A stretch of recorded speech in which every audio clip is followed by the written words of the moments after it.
And we're back. I am the One Will Focus, and thank you for joining me again for another Adobe Illustrator tutorial. We are on our second How to Draw in Adobe Illustrator HD Remix tutorial. This time we're covering the Dragon Ball Z villain Frieza. And if you followed with us so far, you've learned how to sketch and thumbnail, how to lay out your piece so that you get the most pleasing aesthetic in terms of your composition.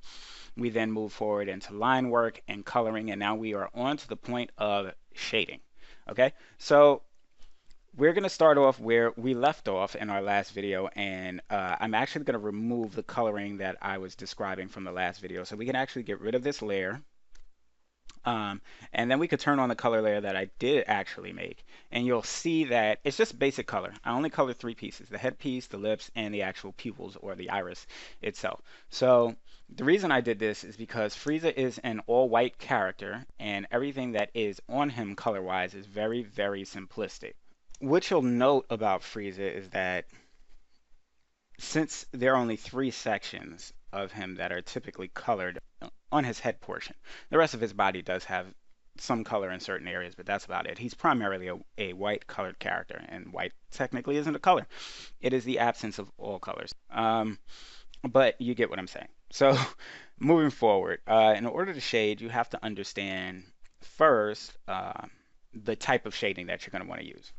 Now, there are shading techniques that you can utilize in programs like Photoshop that you can't technically utilize in Adobe Illustrator because it is a vector program, so you're going to run into some problems. What you want to do is you want to get familiar with how you shade objects in Adobe Illustrator. And one of the ways that helped me learn how to shade objects was I would take an object or an illustration or something that was done in Photoshop, and I would try to mimic the look of that actual shading in Illustrator. I would utilize whatever tools necessary to try and get that same exact look, and it actually helped me figure out different variations and ways in which I could shade my pieces in Adobe Illustrator. So what I'm going to do is, instead of showing you how to directly shade on this at first, I'm going to show you how to shade a general object and some of the ways that you can actually get shading to vary on these general objects. Okay? So the first thing we're going to do is we're going to draw a sphere.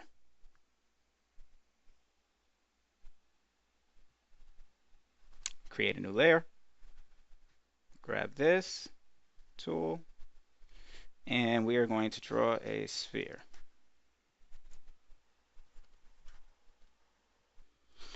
So the first thing you want to do is you want to decide where your light source is going to be coming from, because this is going to govern where your shading begins.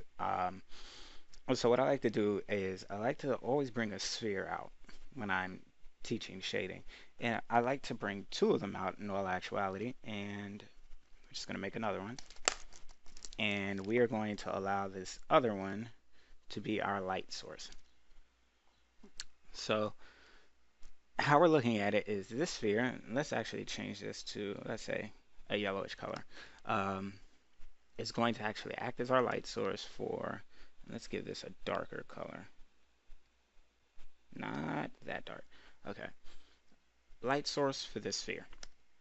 So you're going to have various types of effects that happen once the lighting hits the object. So we know that in terms of direction, we're coming in this direction with respect to our lighting. So I'm just going to take my pen tool. I'm going to draw a fake example of the lighting direction. And let's actually just switch that to a stroke. And I'll increase the weight and deselect. Okay, so let's act as if this is the way that our light is shining. And actually, let me pull this sphere down just a little so it's hitting more evenly. Okay. Now, if we're going to have this, we know that there are going to be a few different types of lighting and shading, and they're going to actually hit the object.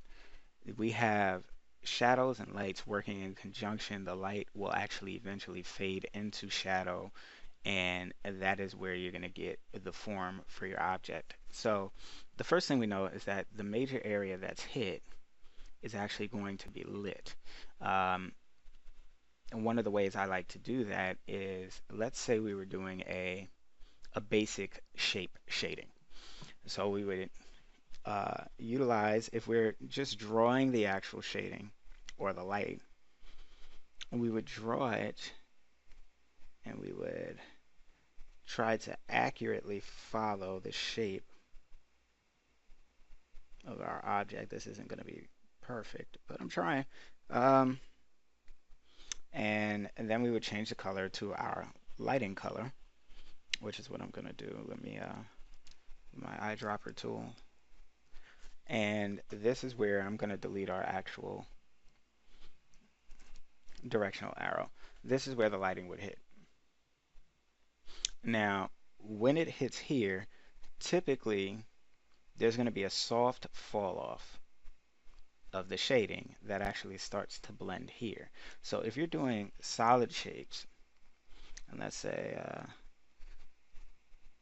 I do this like this, and let's drag this way. Try and get this as close to accurate as possible. You could then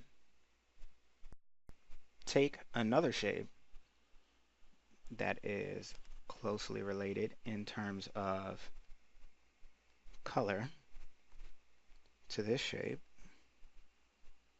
I'm just going to do this really quick, and you can actually do one of two things. You can change the opacity um, and lower it so that more of the color of the bottom object shines through, or you can actually lower the saturation of the object that you just painted on so that it appears to almost look as if it's fading into another color. What I tend to do is, if I'm doing stuff like this, I'll actually build the shapes and I'll show you how this works. So let's grab this and this, let's delete it. I'll build them accurately. So let's say we take a shape that's going here to here and we bring it here. I'll cover this. I'll copy the object that is behind it, and I will control the command B and paste that object behind the larger object that's on top, in this case our lighting. I'll select both objects. I'll go to the Pathfinder window, and it may not be here for you, but you can always go to Window and you can go to Pathfinder to bring up your window. And what I'll do is I'll then clip only the sections that overlap, which is right here, which is intersect.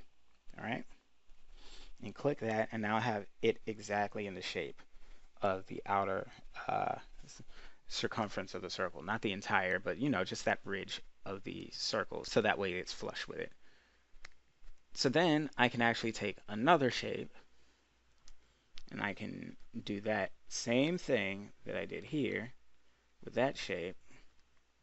This time I would do it in two parts. So I can still have this object on my clipboard. I can Control or Command B, select this object, select the intersection, and now I have that shape. But I also want it to be behind the other shape. Now I could just use my layers panel and actually push it behind the other shape. So here's what I'll do. I'm going to change the opacity of it. I can take that layer, and as you can see right now, because they're the same color, it's not going to make a difference because this is at 100% opacity, the first actual shape. So you can't see that overlap section, but if I were to change the color, now you'll see where it overlaps. So one of the options you have is to actually change it with the controller command and the left bracket or right bracket key. Left bracket to lower it in your layers panel, and bring it beneath the other layer. Or if you want to be more precise, what you can do is you can then select, let's do this so you can see it. We'll select the shape that was on top. We'll copy that shape. We'll then paste it on top of this shape by Control or Command F. We'll select the shape that we pasted it on top of as well by holding the Shift key. And then we'll go to our Pathfinder and we'll minus the front, which is the top object, from that back object. and now we have an exactly overlapping shape. So we can actually change this color to anything we want and it will be perfectly fine. So right now I'm going to change it back to the actual yellow that it was, or the gold. And now because it has a lower, let's see, let's change this to 100% here, go back out. I'm going to grab that and lower the opacity, and now you can see the difference. But the closer you bring the opacity in solid shapes, the more of an even transition it will look like. Essentially, you want to make it look like it's fading evenly, but you would only use solid shapes, and more so if you're going for a stylized approach or if you're looking to do more of a cell shading approach. If I wanted, let's say I had these two shapes, I could actually do this. Bring it to 100, select these two. Now this normally doesn't work, and what I'm going to do is I'm going to try and get rid of any stray points that I may have and delete those. I'm going to then go back. I'm going to select these two, and I'm going to Control Alt B or Command Alt B and blend those two shapes. Now let's change the color of this shape to a blue. So let's see.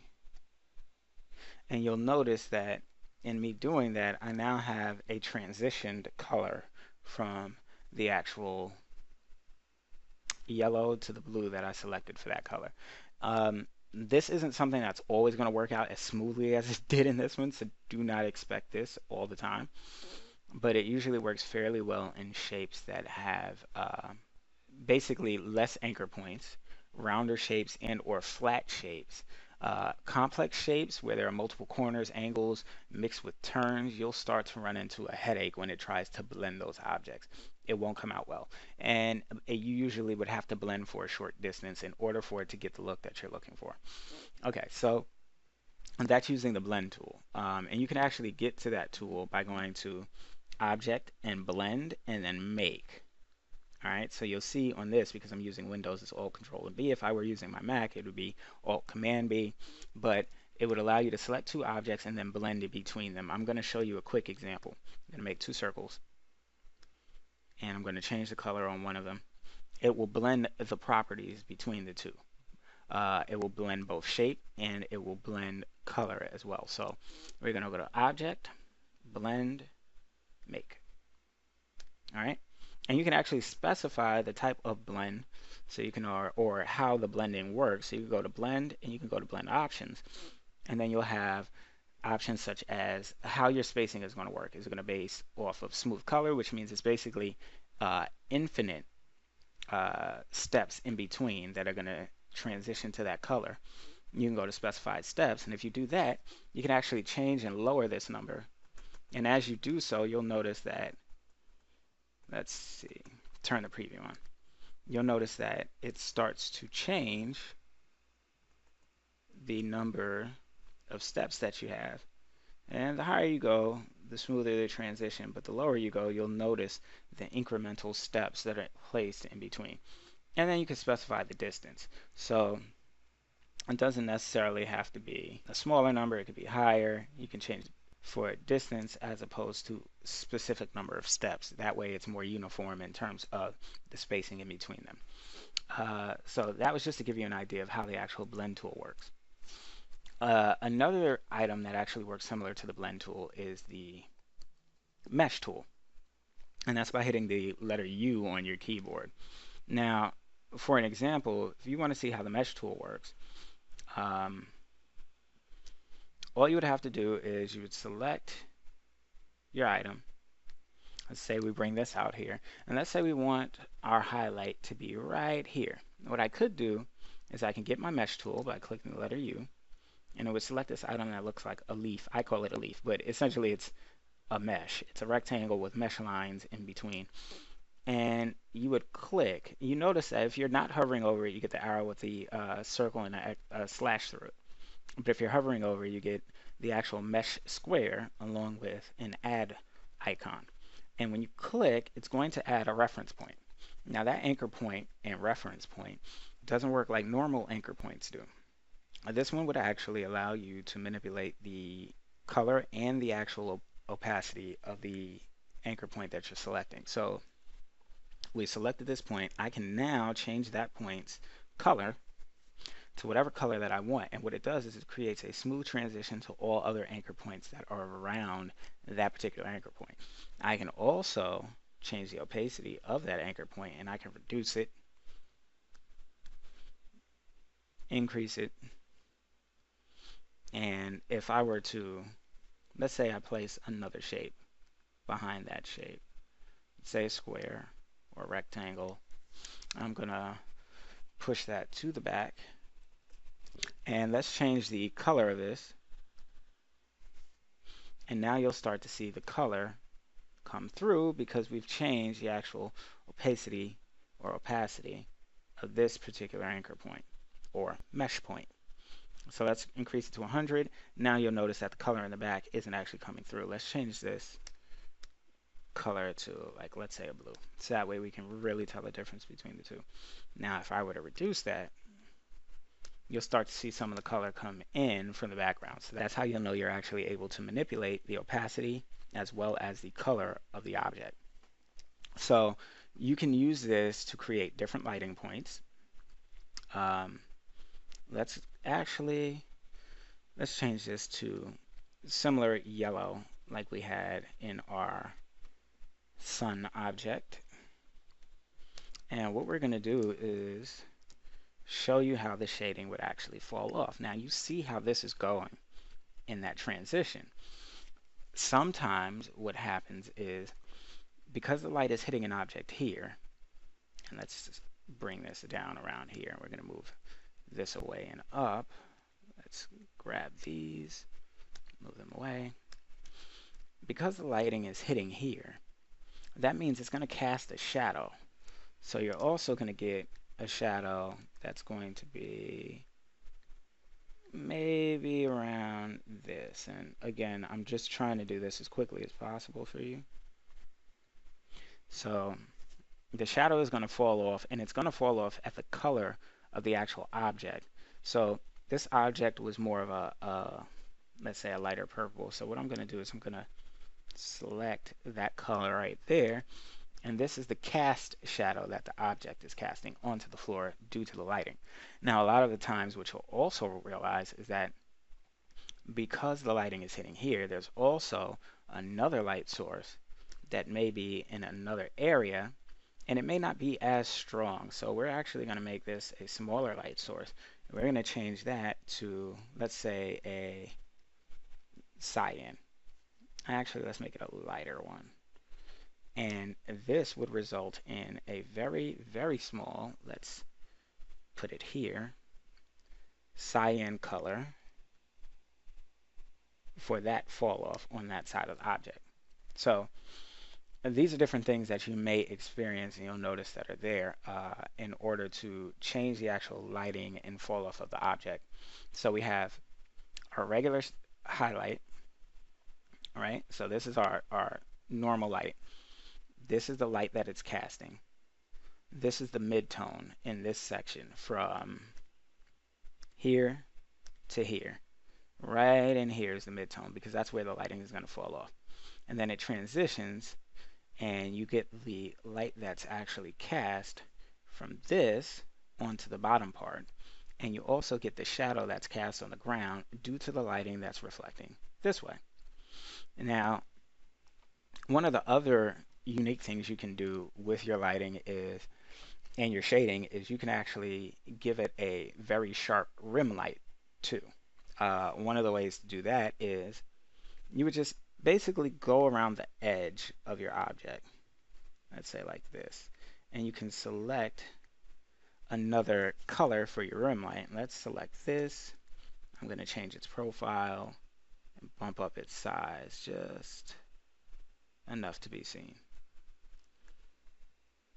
And I can have that as my rim lighting. It just adds more dimension to your actual object. But again, the more lights that you actually introduce into your scene, the more dynamic and detailed your actual image and or illustration is going to be in terms of your shading. Now for ours, and what I'm doing with the Frieza illustration is I'm doing more so a cell shading, which is basically solid shapes. Some of the edges may be soft, some may not be, and I use those solid shapes with different opacities. Um, so I'm going to show you that the same way I created the shapes in the beginning with this first object is the same way I would use it for the actual cell shading in Frieza's shading. Now, there's one last real type of shading. And the shadings that I'm showing you are non-filter shadings. They're straight vector shadings, so they'll scale at any size. I don't like to use filter shadings. They give you rasterized effects, which don't scale well because they're not truly vector. So we're going to take this, let's say we take a rectangle, and we can then create, let's say we create a fill, and let's think of it in the same way that we thought of the mesh here and the actual blend here. And if we want a smooth transition, what we can do is let's duplicate our circle here.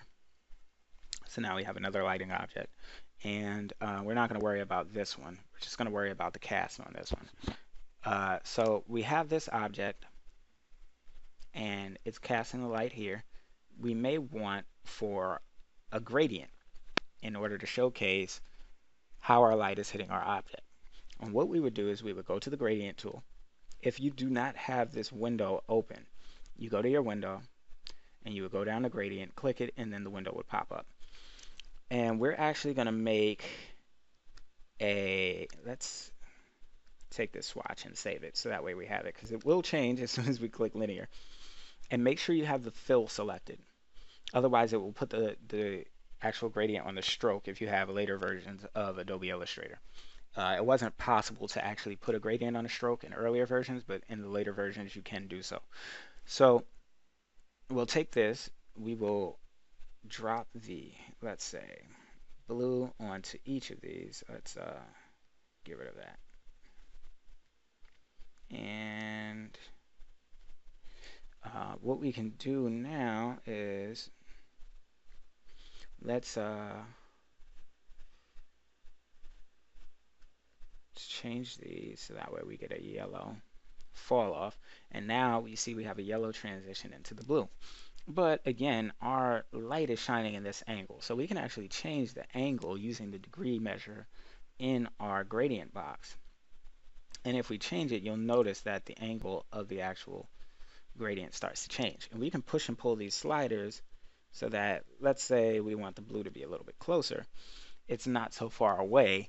And an easier way to even do that is to hit the G key on your keyboard, and then you get a direct editing tool for the gradient. And we can change the orientation, we can change the sliders directly, the transitional point in between. Like if we want it to be a smooth transition between the colors, we would put it halfway between both of these swatches. Or we can change it to shift towards one or the other, and it will be a harder transition. Again, we can still adjust the distance of the swatches. We can change the rotation of the area. And if this were a sphere, we can actually change the shape of the actual gradient from more obelisk to more circular in nature. So we have a lot of options. And these are some of the ways that you can actually use these to actually transition from one color to another. Now, keep in mind, when you click these swatches, you still have the option, like in our mesh tool, to change the actual opacity of the actual object. So if I were to take this and I were to put it behind that object, you can still see through to this object. And let's just change this to, let's say, harsh yellow. And now you'll see that it fades away because the opacity that we have set here is lower, and therefore shows some of the object that's behind it. Okay, so those are the options that you have for shading. I'm going to turn this layer off, and then I'm going to turn on the ink layer. I'm going to turn on the color layer, and then I'm going to show you the shading layer. And this is the shading that I've used, using solid shading. So all I did was take solid objects and I placed them throughout the actual illustration. I changed the opacity on them, and some of them I've overlapped, which you can do. You can overlap certain shapes and they'll take on at different opacities the opacity from underneath as well as their own personal opacity. And then this is how I've adjusted everything. Now I can add different shading, let's say, to this. I can add, because I like the colors that we're using, so I'm going to actually change, and let's say we give him some shading under his eyelid. All right, that's going to add a little bit of dimension and depth under the eye. And make sure we lock all these layers. Go here, here, here, and here. And I will use my eyedropper tool and I'll select that, and boom, I have shading under his actual eyes now. So it gives more depth in the actual eye area. So I can take this, and because I have this shading here, which is all live painted colors, I can then take my pen tool. Let's say I wanted to create another item or another shaded portion. I can do so, manipulate these parts, and you'll see what I'm about to do in like 1 second. All right, I can then, let me grab this and make sure that's the only thing selected. I can make it a gradient, let's say linear, and I'm going to sample, let's say I want to have it as this color first. All right, so I'm going to bring that into the swatches panel. I'm going to change it to linear, grab that swatch and drag it on top of the other ones that I have, and I'm going to change the opacity to 30, or opacity to 30, and you'll notice that it gives me in a slightly faded, almost metallic look on this side because that's how I've set it up. And I can actually change the distance in which that's affected. You can also change the direction as well, and now it looks even more like a harsher line. So there are numerous amounts of things that you can actually do with this. Let's get out of here, and all you have to do is take into consideration what it is that you want to do with your piece in terms of shading and color, and then go with the flow. Like, start pumping out certain shades, see how it looks in the piece when you're creating it, and then you'll be able to decide whether or not that's something that you want to stick with. Me, I like how the gradient aspect of this looks. It softens the actual edge line because there's a lower opacity into the actual white of Frieza's color. And I might actually do just a little bit of that on the other side just to take a look at it. So I'm going to do that real quick. And then we're actually going to move on to our next section, which is basically about finalizing everything in your piece and making sure you have all of your elements there, adding anything special that you may want to, just to make your piece stand out a little bit more dynamically. So let's go around here. We're going to come up around the jawline here and here to here, and we'll just curve this around here. And I will use the eyedropper tool. I will sample the other item, and let's flip it, and I'm actually going to use the gradient tool to bring this a little bit further back so we get more of an effect. And then I actually want to decrease the opacity on that overall. So let's do that. And now I have slight shading on the other side of Frieza's head. So for me, the lighting is actually, in this instance, pointing down in this direction. All right, so that's where our actual lighting is coming from. So you'll notice, and it's coming from a forward position.